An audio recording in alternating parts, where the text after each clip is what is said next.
Voilà, merci beaucoup pour cette question si pertinente. Et en fait, je pense que avocat am wax na loo xam ne da ko effleurer mais man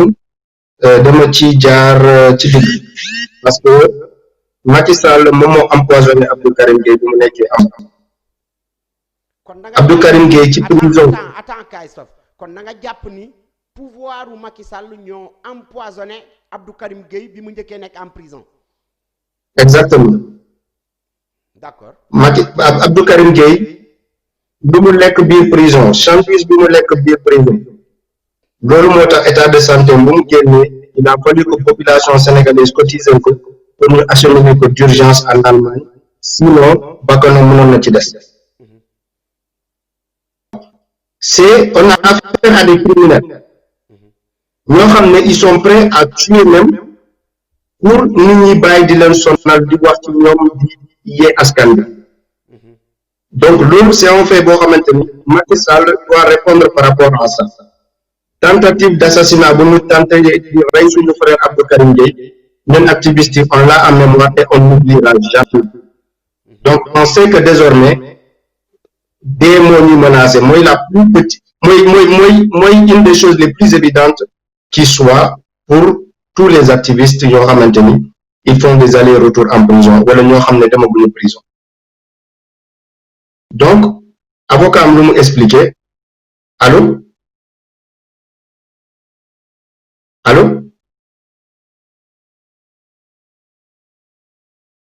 allô kaay sof dafa mel ni amul suñu retour allo kaay sof yaa ngi ñuy dégg. waaw maa ngi lay dégg mais est-ce que yéen a ngi may dégg ñu ngi lay dégg 5 sur 5. voilà donc ce que j'expliquais mooy avocat bi expliqué na actuellement santé bi nga xamante ni santé bu fragile bu mu jëlee prison buñ ko jàppoon fan yële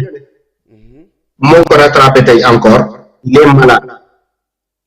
donc dañ ko dafa feebar dañ ko war a génne prison bi mu nekk parce que ñu ngi jël ay criminels yoo xamante ni délit bu ñu def mënuñu ko comparer ak loo xam ne moom lañ jàppee ñu Abdou Karim Gueye ku ci mel ni ñoom Bougazelli donc Abdou Karim Gueye place am nekkul prison parce qu'il est malade dafa war a retrouver sa santé il doit regagner son domicile familial parce que appel bu mu lancé ñoom état bi sax jox nañ ko raison parce que mu ngi leen ci jumaay donc amatul benn raison boo tax bu war a tax ñu jàppaat Abdou Karim Gueye Abdou Karim Gueye rey kaay sof sàccul oui. waaw ok kaay sof tey xam nañ ni combat politique yi cette jeunesse que tu représentes si fièrement et si dignement ñoom ñoo koy mënee mais kaay sof dans pareil cas la jeunesse lan nga leen di wax pour ñu pare le 23 bi nga xam ni ñun ñëpp dañu nar a ànd pour exiger la libération du camarade Abdou Karim Gueye. le 23 juin Macky Sall le 24 juin waratul nekk président Sénégal nga ni je lance cet appel à tous les Sénégalais sans exception nga ni lan. dama ne le 24 juin Macky Sall waratul nekk président Sénégal ah oui. donc 23 juin na ko peuple bi wàccee pacifiquement sans armes sans xeex sans violence sans casse nañu jóg 5 millions de doomu aadama yu jóg ndànk jóge seen kër jubali ji pale ñu ne waa ji sonn nañ ngir yàlla delloo ñu suñu dëkk mënuñu xaar ba 2024 pacifiquement loolu la ñuy xaar le 23 juin mu am ñu libéré ci suñu frère otage politique yi yëpp yu ñu jàpp ku mel ni Abdou Karim Gueye ku mel ni suñu frère Assane Diouf kon yow da nga jàpp ni Bougazelli bi ñu bàyyi te jàppoon ko ci flagrant délit ci faux billet tëj Abdou Karim Gueye yoon bi nga xam ni moom la ñuy wooyee justice ci nasaraan dafa nekk kumba am ndey ak kumba amul ndey yow loolu nga jàpp. mais comme damay emprunter terme bi on a une justice boo xamante ni à géométrie variable boo nekkee ci APR mun nga def lu la neex mun nga nekk fu médecin di dem diagnostiquer ay nit ci période de crise danger période danger bu ñu nekk ni coronavirus allo allo allo vous recevons 5 sur 5. voilà donc ci période de danger bu ñu nekk ni boo nekkee APR mën nga nekk faux médecin boo nekkee APR mën nga jël ay millions wala milliards faux billets nga yor ko buñ la téye dinañ la bàyyi jox la liberté provisoire boo nekkee APR mën nga détourner ay milliards Assemblée nationale ñoo blanchir boo nekkee APR nga nekk beau frère jabaru président mën nañ la jox tout ce qui existe dans le pays pour nga détourner ci ay xaalis lu mel ni bourse sociale lu mel ni suñu aide alimentaire donc ñun dañoo bëgg Macky Sall mu may abal ñu suñu dëkk ñu convier ko keneen ki nga xamante ni moom moo fi nekkal pour askan parce que justice amul ci dëkk bi état de droit amul et mënatuñu ko supporter injustice ba 2024. Kayz-Fof jërëjëf maa ngi lay remercier bu baax a baax di la remercier ci sa disponibilité saa yu ñu la woowee pour les combats de principe yi ngay engagé da ngay ñëw répondre présent merci beaucoup encore et merci d'assurer la relève. Allô Ablaye. Merci beaucoup. Allô Ablaye. ouais c'est-à-dire maa ngi lay dégg. Ablaye maa ngi lay nuyu di la ziare may fàttali ñin ni que Ablaye Ba moom Europe la nekk membre ci nitu dëgg Ablaye Ba yéen xam naa ni fi mu nekk nii li leen naqari bari na dama lay bàyyi rek nga wax ak askan waa Sénégal ci li nga xam ni mooy jaay doole bi président Macky Sall nekk di jaay doole suñu rak suñu xarit Abdou Karim Gueye di ko jaay doole waa Sénégal yépp comme ni ko Kayz-Fof waxee boo bokkee APR lu la neex def boo bokkulee APR boo sëqatee sax ñu tëj la tey yéen waa nitu dëgg lan mooy seen message dans pareille situation. Merci beaucoup Sadikh maa ngi lay ziar bu baax maa ngi lay nuyu di nuyu ses spectateurs yëpp di nuyu Sénégal di nuyu the whole la toile le monde maa ngi lay nuyu yéen ñëpp maa ngi nuyu spécialiste sénégalais yi quoi. Sadikh dama bëggoon ñëw ci ñetti point kese. dëgg la. benn bi dama bëggoon wax ak sama compatriote sénégalais yi. beneen bi dama bëggoon wax ak monsieur le président de la République du Sénégal Macky Sall.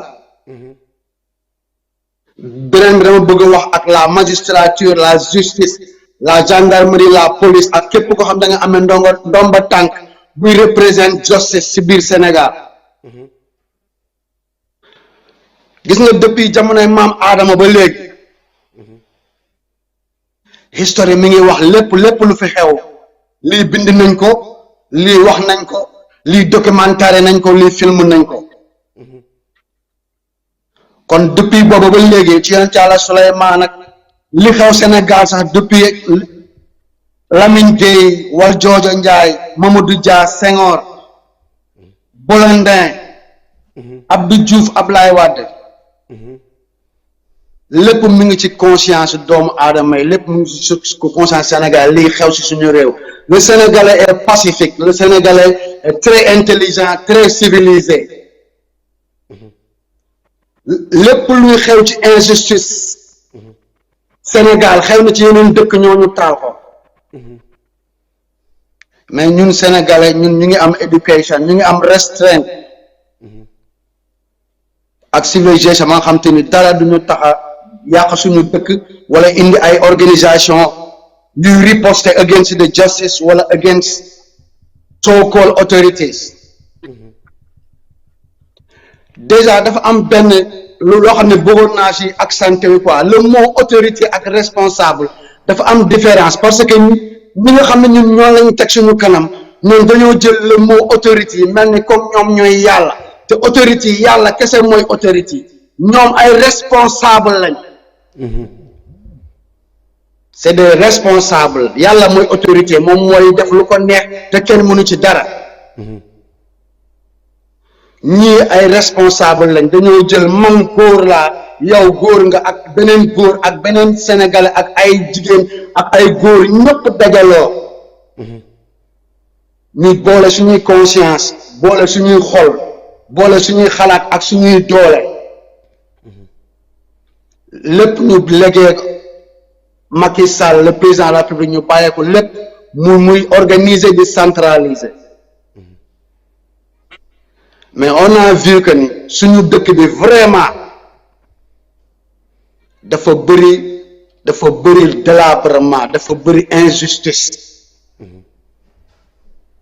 ku mel ni Abdou Karim koo xam ne du bandi du sàcce yorul paaka yorul jaasi te ñu ne dans un pays démocratique d'une liberté d'expression moom mu nekk un porteur de voix am mouvement mais di souligner loo xamante ni Sénégal nga xamante ni 95% yu nekk sénégalais ku ci nekk am nga diine mais nit soo gëmee dara dafa am ay conditions yu muy àndal mais julli bi ñu arrêté pour jàkka yi ba pare di continuer business yëpp di dox ñu bëgg arrêté julli bi nga xamante ni am na ñoo xam ne laa ilaha illallah rek rendi nañ leen ci ñu bëgg ñu arrêté loolu julli bi te fi ñu toll nii li Abdou Karim doon kaas léegi ñu ngi ko teg mais ñu ngi nangu li mu doon kaas nangu nañ ko koo xam ne saagawul ndey disrespecté wul reyul nit jamul nit deful lenn loo xamante ni ñëpp gis nañ ni visuellement kii da il mérite le prison. léegi yow Ablaye ndax da nga jàpp ni loolu jaay doole la. mais jaay doole bu mag la xoolal Bougazelli koo xamante ni dañ la jàpp ak des contre-faifa ñu jàpp la gendarmerie au fil ba jàpp la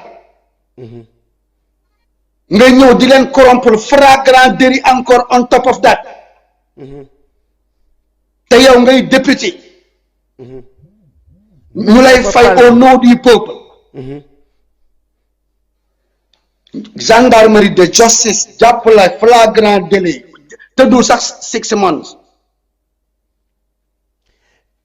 ñu jàpp koo xamante ni ñu jàpp keneen koo xamante ni c'est un médecin ñu am ay kees yu bëree yu xamante ni sénégalais moom mën na tëj Abdou Karim mais mënul tëj conscience am.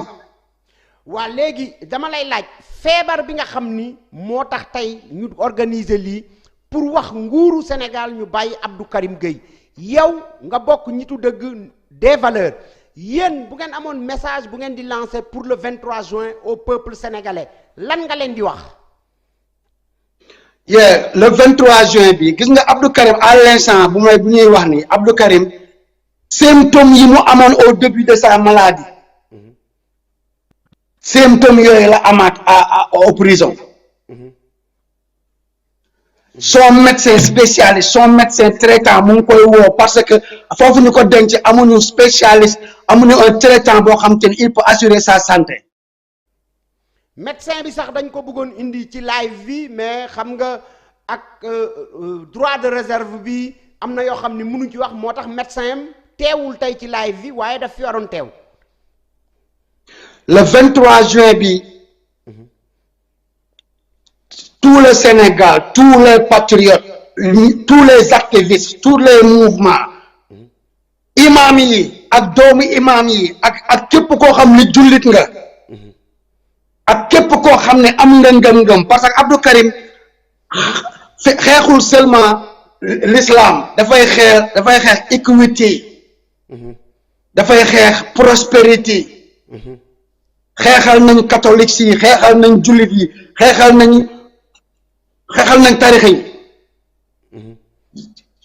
seulement pour le respect parce que suñu réew mi aussi même ñoom bu ñu nekkee def lu leen neex nañu xam ne am na 70 am na yeneen 10 millions Abdou Karim yu nekk ci Sénégal ak yu nekk feneen fu dul Sénégal te nekk sénégalais kon donc suñu jëlee doomu jàmbur mu feebar koo xam te ni comme ni ko Guy Marius Sagna waxee c'est un prisonnier d'opinion c'est un prisonnier politique. Son jugement dafa am excès de gel comme son avocat l'a indiqué donc le 23 juin bi ñun sénégalais yi dinañ taxaw ñun ñëpp wan Macky Sall ne ko dëkk bi ñun ñoo ko bokk Macky Sall moomul réew mi dañ ko jiiteloo ci réew mi mais moomu ko cripple bi nekk Kédougou wala keneen ki nekk feneen moom ak Macky Sall ak doomu Macky Sall ak xaritu Macky Sall ak seeni ñoñ ñoo ci yem dañ ko jiitaloo pour mu def la biengérance des choses mais ñoom li ñuy ñoom nee nañu contre démocratique lañ mais fii ci Europe bi dañuy téye les politiciens dañ leen di laver chaque semaine publiquement à la télé te defuñu scandale yu toll ni ñoom yi ñuy def mais dañ koy dégg ak xel duñ ko dégg ak xol mais moomuñu ñu quoi Ablaye Ba moomuñu Sénégal ci boppam